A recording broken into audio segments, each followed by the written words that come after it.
रात के करीब 2 बज रहे थे। घर के अंदर गहरी खामोशी थी। दीवार पर लगी घड़ी की टिक टिक पूरे कमरे में साफ सुनाई दे रही थी। खिड़की के बाहर से हल्की हवा आ रही थी, लेकिन उस हवा में एक अजीब सी ठंडक थी। ऐसी ठंडक जो मौसम से नहीं आती। कई बार सब कुछ सामान्य होता है, फिर भी दिल के अंदर एक एहसास होता है कि कुछ ठीक नहीं है। ये कहानी उसी एहसास की है। लखनऊ के एक पुराने लेकिन सलीकेदार घर में रेहान खान अपने परिवार के साथ रहता था।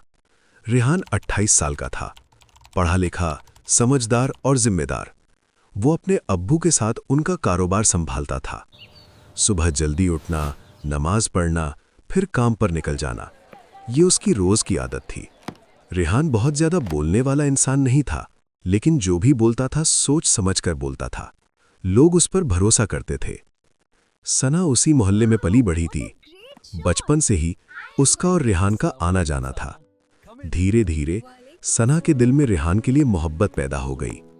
सना ने कभी अपने दिल की बात खुलकर नहीं कही, लेकिन वो हर वक्त रेहान के बारे में सोचती रहती थी। निकाह से कुछ दिन पहले रेहान काम के लिए हैदराबाद गया। उसे लगा बस 2-3 दिन का काम है, लेकिन उसे नहीं पता था कि यही सफर उसकी जिंदगी बदल देगा। रात का समय था।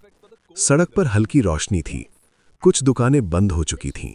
रेहान धीरे धीरे चलते हुए अपने होटल की तरफ जा रहा था। तभी उसकी नजर पड़ी। एक लड़की सड़क किनारे खड़ी थी। वो बिल्कुल शांत थी। सफेद कपड़े, खुले बाल, चेहरे पर कोई भाव नहीं। जैसे ही रेहान उसके पास से गुजरा, लड़की ने धीरे से कहा, आप रोज इसी समय आते हैं ना? रेहान रुक गया। उसने पलटकर लड़की को देखा। तुम मुझे जानती हो? लड़की ने उसकी आंखों में देखते हुए कहा, 3 दिन से देख रही हूं आपको।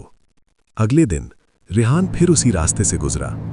वो लड़की फिर वहीं थी। इस बार रेहान खुद रुक गया। नाम क्या है तुम्हारा? लड़की ने कहा, आयत। धीरे धीरे दोनों की बातें बढ़ने लगीं।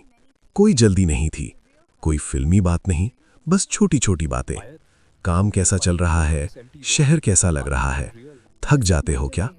आयत कम बोलती थी, लेकिन जो भी बोलती थी सीधी और समझदारी की बात करती थी। वो कभी हंसकर बात टालती नहीं थी, और उसकी सबसे अलग बात, वो हर चीज को बहुत ध्यान से देखती थी। एक दिन आयत ने अचानक कहा, कल जो मीटिंग है उसमें जल्दी फैसला मत लेना। रेहान ने पूछा, क्यों? आयत बोली, वो लोग पूरी बात नहीं बता रहे। अगले दिन मीटिंग में सब कुछ सही लग रहा था, लेकिन जब रेहान ने ध्यान से सवाल पूछे, असली शर्तें सामने आईं, जिसमें उसे बड़ा नुकसान होता। रेहान हैरान रह गया। कुछ दिन बाद आयत ने कहा, पुरानी जमीन अभी मत बेचना। रेहान ने उसकी बात मान ली।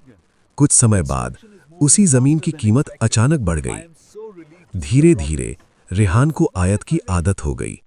उसे लगा ये लड़की अलग है लेकिन सही है, और फिर दोनों ने निकाह कर लिया।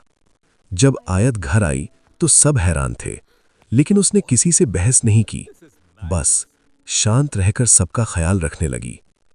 एक दिन रेहान की बहन की छोटी बेटी अचानक बीमार पड़ गई। तेज बुखार, दवा असर नहीं कर रही थी। घर में सब घबरा गए।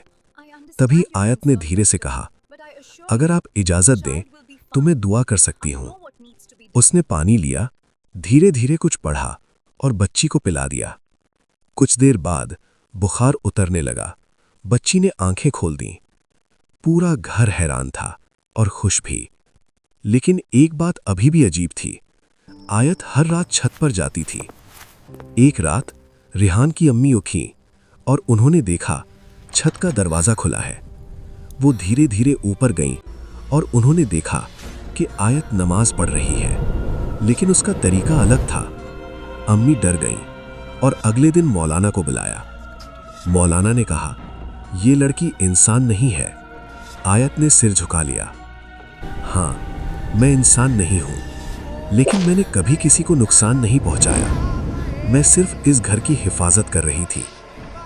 अब मुझे जाना होगा। उस रात आयत चुपचाप घर छोड़कर चली गई। सब कुछ सामान्य हो गया, लेकिन रेहान कभी पहले जैसा नहीं रहा। कुछ मोहब्बतें पूरी नहीं होती, लेकिन सच्ची होती हैं।